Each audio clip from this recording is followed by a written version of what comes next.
Koto. Welcome to our 1 p.m. media stand-up today on Thursday the 23rd of February.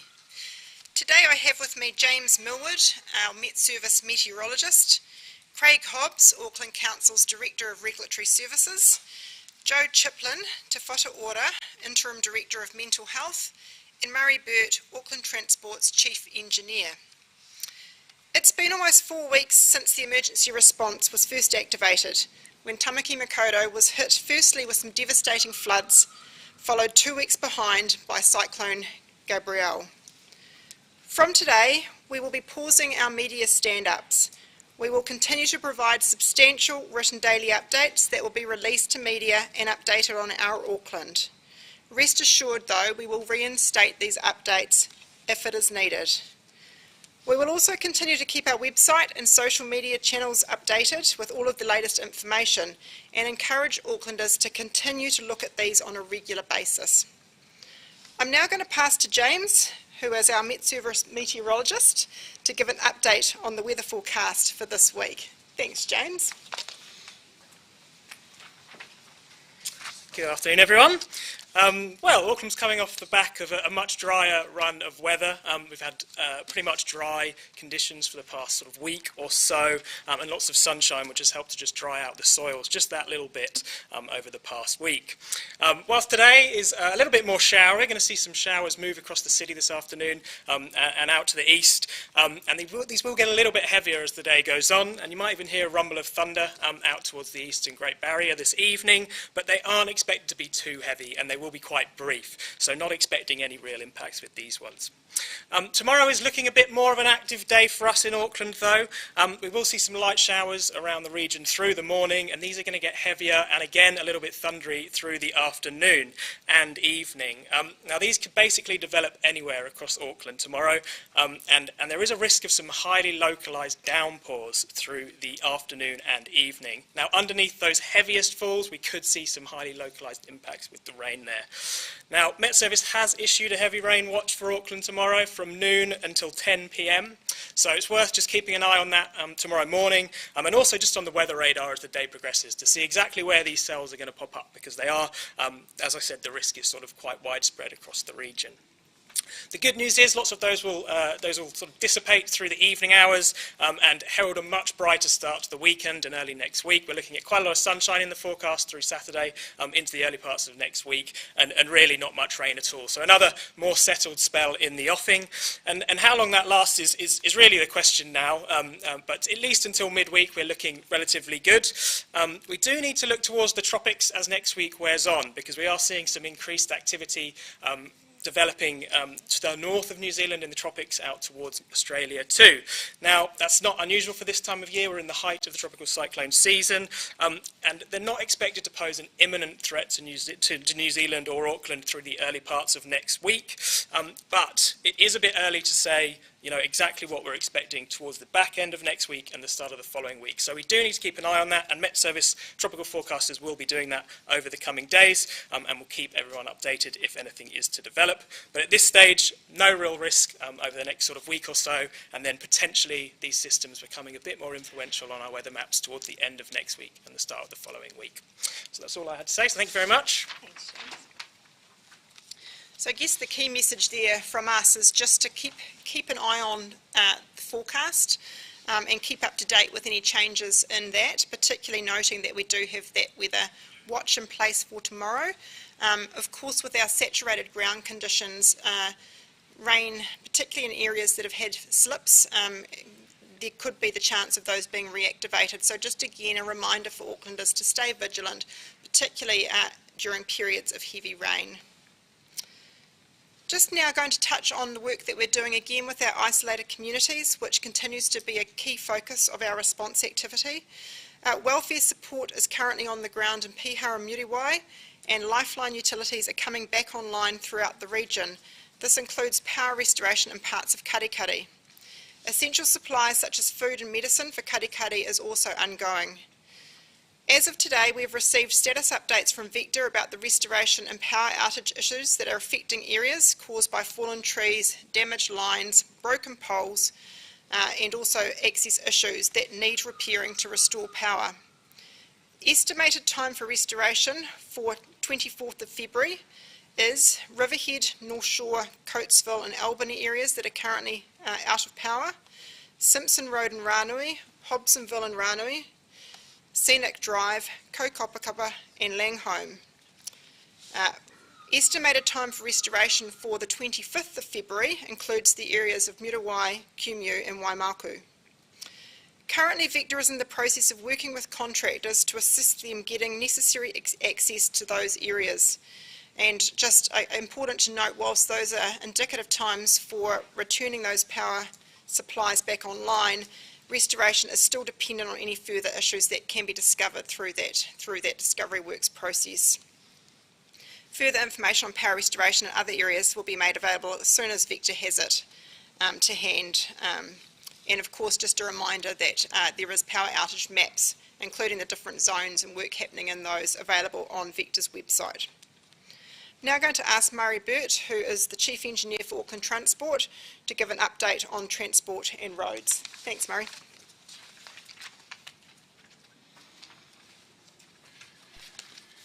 Kia ora, ko Murray Burt, taku ingoa. I'm the Chief Engineer at Auckland Transport. Auckland Transport's focus is on restoring access to local roads affected by the storm. We're prioritising and deploying all the resources needed to complete this work as quickly as possible. Our teams have visited 1,300 slip sites to assess damage and determine next steps.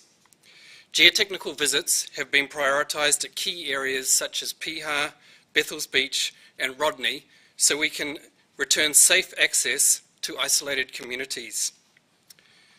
In total, more than 130 roads were fully closed or partially closed as a result of the severe weather. As of today, 75% of these roads have now been reopened. Closures remain on 30 roads across the Auckland region. At this point in time, it's critical that we reconnect our communities who have been hardest hit by the storms.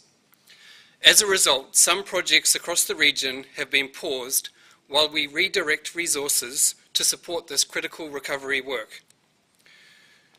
Work has resumed on regular projects only where we have determined that it is not necessary or practical to redeploy these contractors to support the recovery effort.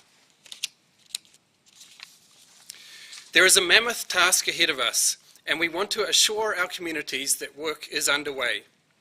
We are applying an emergency design and build process to significantly reduce the time it takes to reinstate infrastructure. I recently visited the Scenic Drive in Piha and heard firsthand of the struggles people there are currently faced with access, particularly through the elevation slip area. Please be reassured the elevation slip is a top priority and geotechnical assessment is being undertaken by our contractors GHD, and I hope to have good news about being able to reopen single lane access through this area shortly. We will continue to work closely with communities and listen to their concerns as we keep them updated on progress and timeframes. Access to Karikari, Piha, Tehenga, Bethells Beach, Muriwai, Anawhatua, Huia, Little Huia and Whatu are compromised. General members of the public, please stay away from these areas and do not add additional pressure to the communities by trying to visit them at this time. At the request of the community at Piha, this weekend the Piha Road will be closed to everyone other than residents and emergency services from midday Friday, and a cordon will be set up. Repairs have started on the Bethells Road, and we ask non-residents to stay away while the repairs are underway so we can minimise as much traffic on the road as possible. From today, the main works at Bethells Beach, which means only pedestrian access for residents will be permitted. This will be in place for 7 days while we work to reopen full access to the Bethells Beach Road. Work is also well underway to rebuild a section of Glenvar Road on the North Shore. However, the extent of damage means repairs will take some time. Given the extent of damage to the ridge and retaining, the rebuild requires significant earthworks and relocation of service utilities and construction of large retaining walls. While the work is being fast-tracked under emergency work settings, we estimate the work will take several months to complete. Just a reminder to everyone, a recovery website has been set up and communities can get up-to-date information on the repair and recovery process in your area, so please visit the AT website for more information. The web page continues to be updated regularly and people can visit there to find out latest on recovery work in your region. In terms of public transport, our network is now operating relatively normally, except with detours around road closures for buses. And on the Western Line, storm damage means that there is only a 20-minute frequency service between Britomart and Henderson, and customers will need to change trains between Henderson and Swanson. Lastly, I want to thank all of our contractors, partners and road maintenance teams across the region for all the hard work they've done and will continue to do to restore the road network. Thank you, everyone.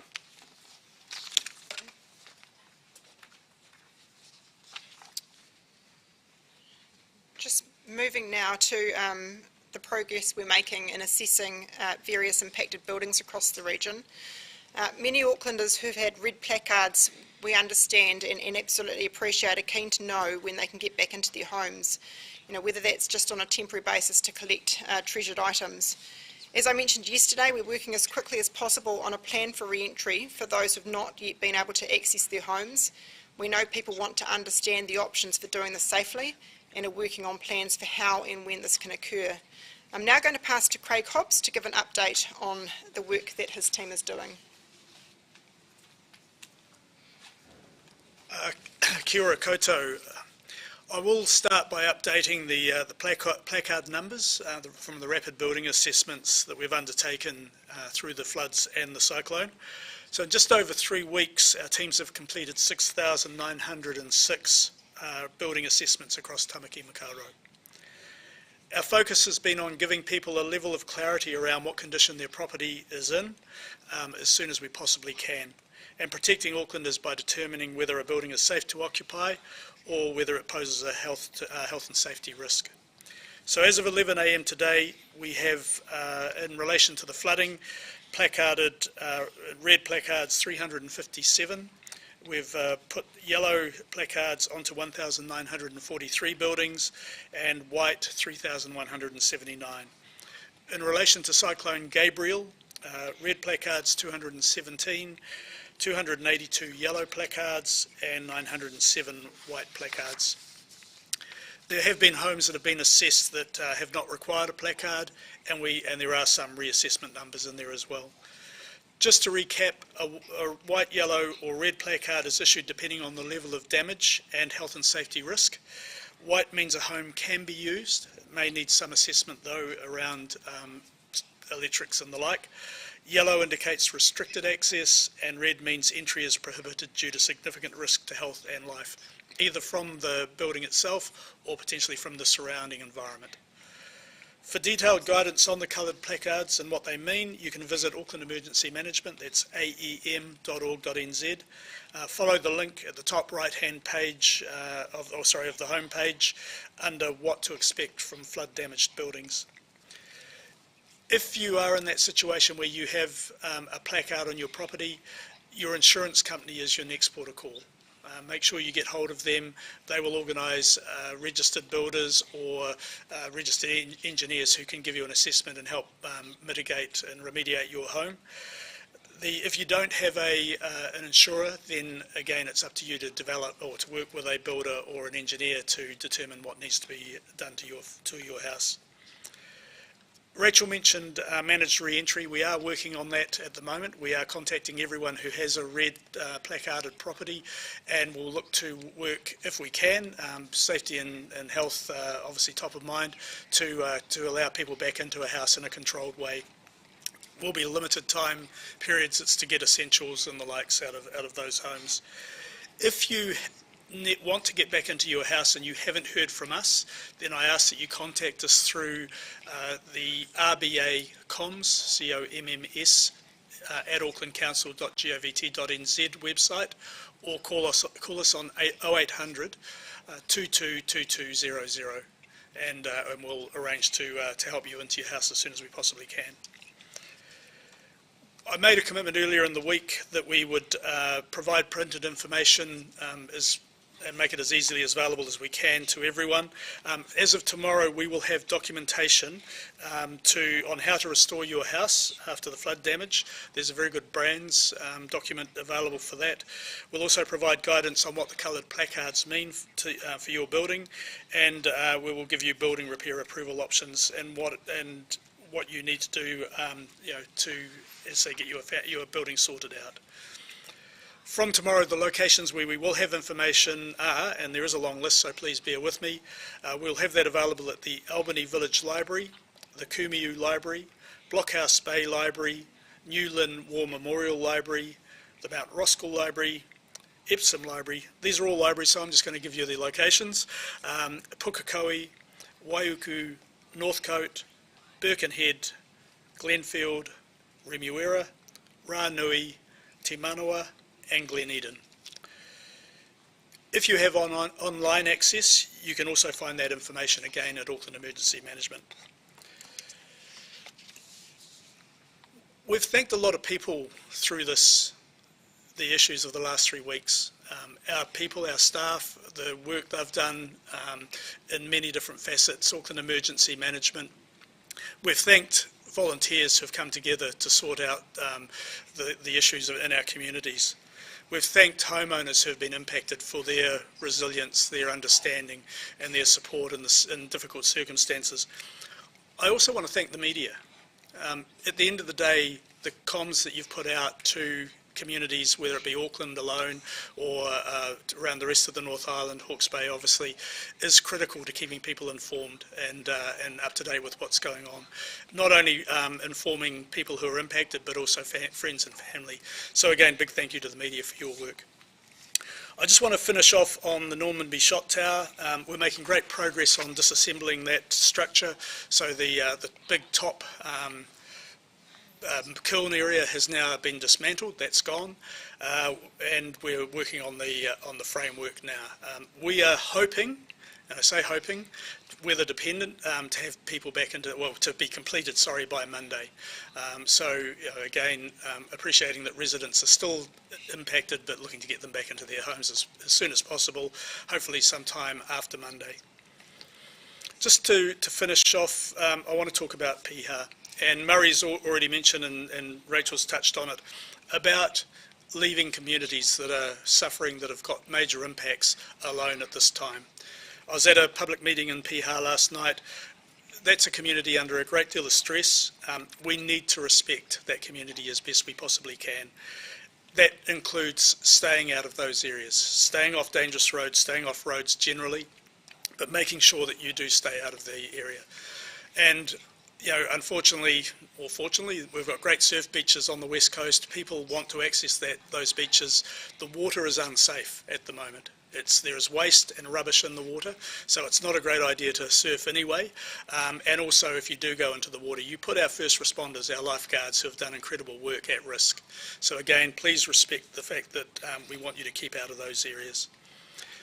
Just finally, I want to assure you that our teams across Council will continue to be out there working day and night as we move into a recovery mode, making sure that we can support people back into their homes, making sure roads are safe, all the things that need to go into responding to this issue.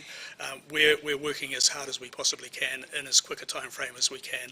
So thank you for your tolerance and your patience as we do that.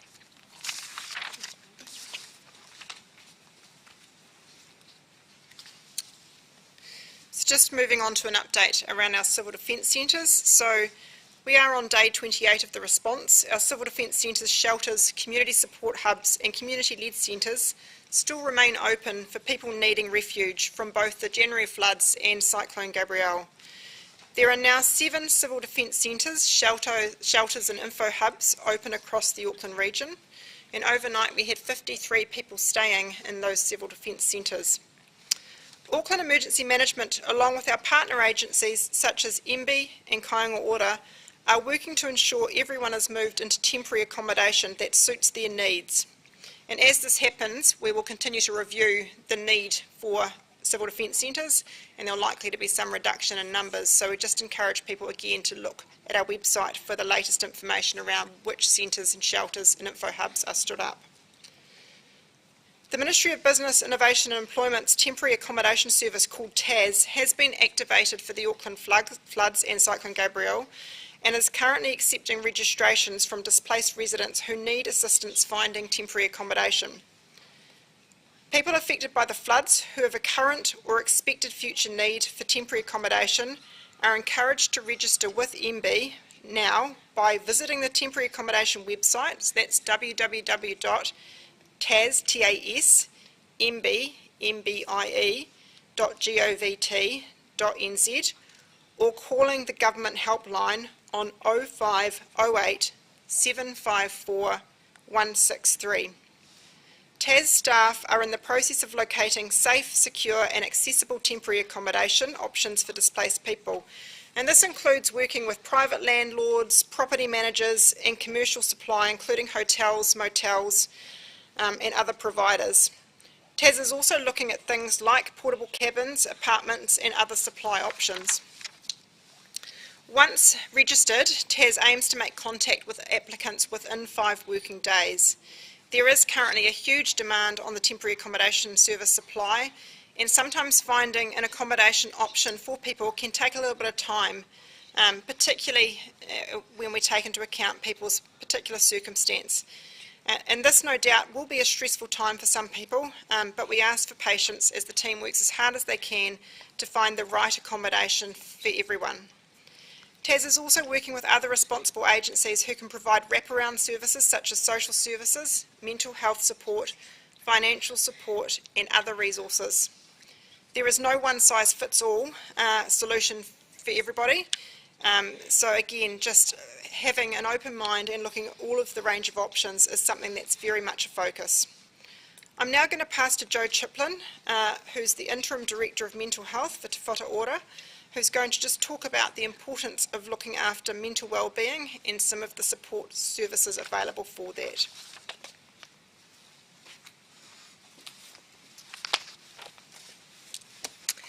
Kia ora koutou. As mentioned, I'm going to talk briefly about mental wellbeing and the free and easy to access supports that are available. Firstly, I'd like to acknowledge and express my sincere sympathies to all those who've lost loved ones, livelihoods and homes, or been impacted in some way by the cyclone and the weather events of recent weeks. This has been a distressing and unsettling time for many people. Health agencies and the government are acutely aware of this. Minister Verrill has asked that the psychosocial response be comprehensive.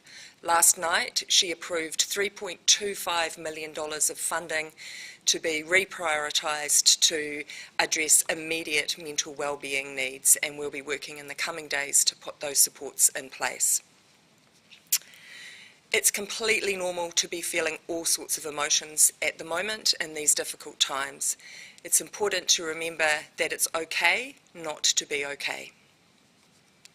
Many people will be feeling stressed, overwhelmed, angry, sad, anxious, or all sorts of other emotions. Whatever you're feeling right now is completely normal and it's okay. When times are tough, it's important to talk to somebody. Reach out to a friend, a neighbour, a whānau member, and let them know how you're feeling.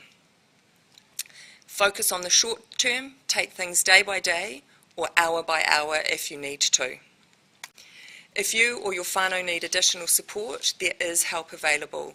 You can call or text 1737 at any time to be in contact with a trained counsellor. Young people can contact by text Youthline on 234 or go to youthline.co.nz. Te Whatu Ora funds a number of free face-to-face supports, primary mental health and addiction services. These are available in participating general practices, kaupapa Māori, youth and Pacific-specific services. They can provide immediate help without a referral. It can help with depression, anxiety, alcohol or other drug issues, or they're there if you just need to simply talk to somebody. As I've said already, plans are underway to boost mental wellbeing supports in the most impacted areas. If you have an internet connection, self-care tips are available at allsorts.org.nz. That service is provided by the Mental Health Foundation. Self-care might seem trivial when you're dealing with a natural disaster such as this, but looking after your physical and mental well-being is key when times are tough. As much as you can, do the little things that make you feel good. Go for a walk, listen to music, be with friends and family, and make sure that you take time to rest.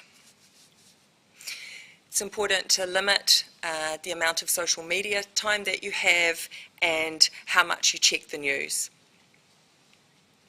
We also fund mental wellbeing apps that are free to download on Android or Apple. These are called Groove, and that's available free for everybody, and Headstrong, which are specifically for young people. As places become connected again, we'll work to ramp up the supports that are needed.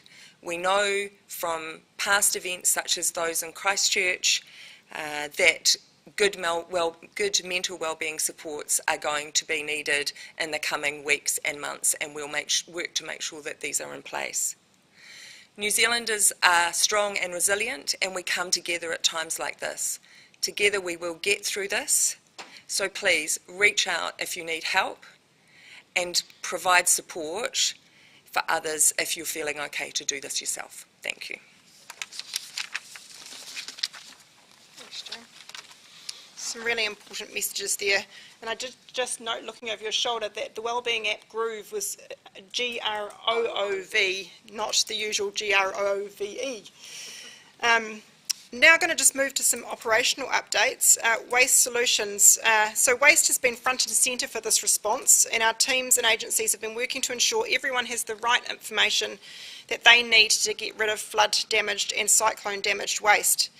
As of this morning, 15 drop-off facilities for customers are open to take flood damaged material across the region. 8,130 customers have been served to date at these facilities.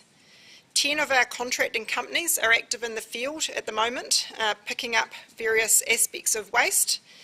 363 skip bins are currently deployed across Auckland, and 700 skip bins have been put out since January the 30th.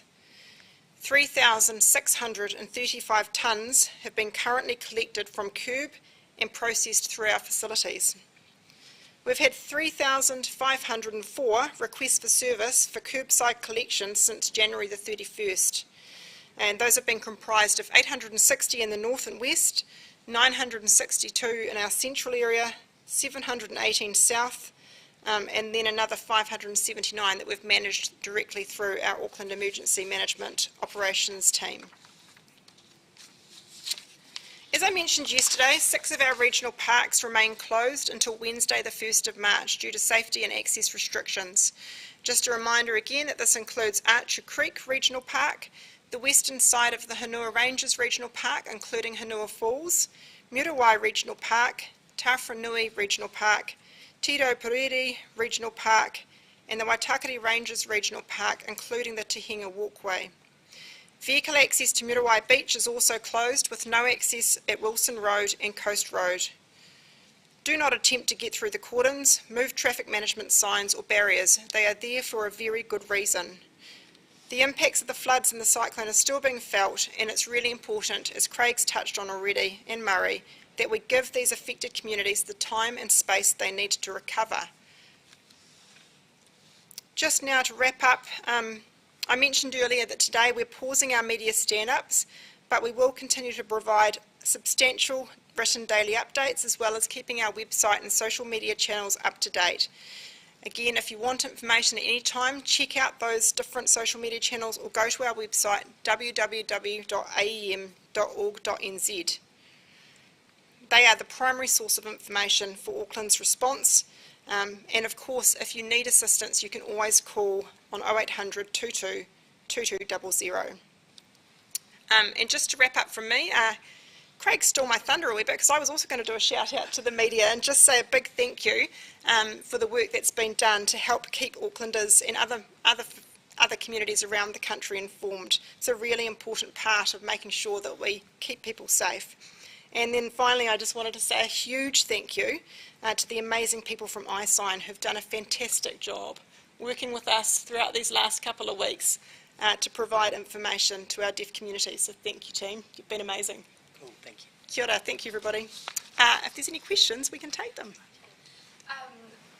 So could you provide a little bit of information regarding those in civil defence centres? Sure. Just around like the reasons they're there, is that like from certain affected communities, or is it maybe the Mount Eden Tower? What are they sort of there for at the moment? Yes, the question just around people using our civil defence centres, what are the reasons that they're there, and what events have, I guess, brought them into those centres. So we do have people that have come in as a result of both the flood and also the cyclone that are using those centres currently, and also those residents, a small number of residents who have been displaced as a result of the shot tower deconstruction. We have had people coming in some occasions just for one night, and in others people have been there for slightly longer. I mentioned earlier that we're working closely with the Temporary Accommodation Service to try and find longer term temporary solutions for people. Sometimes that can be quite challenging. People might have pets that they don't want to be separated from. We also have some quite large families, and of course they want to stay together, so finding the right kind of accommodation in the areas that work for them in terms of work and school can take a little bit of time, and so some of those people have been there and using those facilities while those things are worked through. But yeah, a range of different reasons and for a range of different time periods. And so the people that have been there since the floods, is that are you looking to prioritise those people, like since the first floods, since they've been there for almost a month now? Absolutely. So we're working very closely, like I said, with those central government agencies, and sometimes it's really about trying to find the right fit for people that works with their circumstances, and in those instances, keeping in close communication with those affected families to work out what's going to meet their needs. Ultimately we don't want to move people into something that's really not going to work for them, so taking that time to get the right solution for them is something that we're all committed to. And from an emergency management perspective, at some point that transition happens to central government agencies, but very much our focus is making sure that no one is left without a bed at any point in time. Yeah. Do you know roughly how long that could take? Could it be another month, or is there a time period potentially that you're really aiming to get to? Yeah, well, we are working hard to find options for people, and we have made really good progress. The numbers have been coming down on a daily basis, and my understanding in talking to our welfare team is that a number of the families that we have currently in civil defence centres will have accommodation over today and tomorrow resolved for them, and so we would be expecting some of those civil defence centres to start potentially shutting down, but again we will continue to have accommodation available if people need it, and we will still have those information centres, support centres stood up during daytime hours in various locations where people can get other forms of assistance. It's important to note that people can get access to accommodation support by calling through as well. They don't need to go necessarily to a civil defence centre if they've got somewhere to stay in the interim, so people can access those services either through our 0800 number, but also going to those different TAS contact points that I mentioned earlier. And then my final question is about the mental health and wellbeing. I was just wondering, for those isolated communities who might not be able to access that support right now, are you looking to think of ways of reaching them at the moment? Yes, so the question's about how we get mental wellbeing support to communities that are isolated currently. Yes, so we've printed 20,000 flyers with mental wellbeing information and tips. They're being delivered through civil defence, either by foot or helicopter. So they're on the ground now in Hawke's Bay, and we're working with Tairawhiti around that as well. We've also got messaging on radio, hoping that some people may have access to transistor radio. So we're doing what we can. There's also health clinics, GP clinics available in most areas, and there are people there who can provide mental wellbeing support as well. I might just add to that, just in relation to sort of the work that we're doing directly here also with our isolated communities. We have specialised trauma support and psychosocial support out on the ground in those communities at the moment, so actually connecting directly in with them and understanding what some of the needs and issues they're experiencing are, so that we can make sure that they are getting the right connections with the various services that Joe mentioned. So we have got, you know, people out on the ground with those areas of expertise covered, working with communities that are affected. Yeah. Thank you everybody.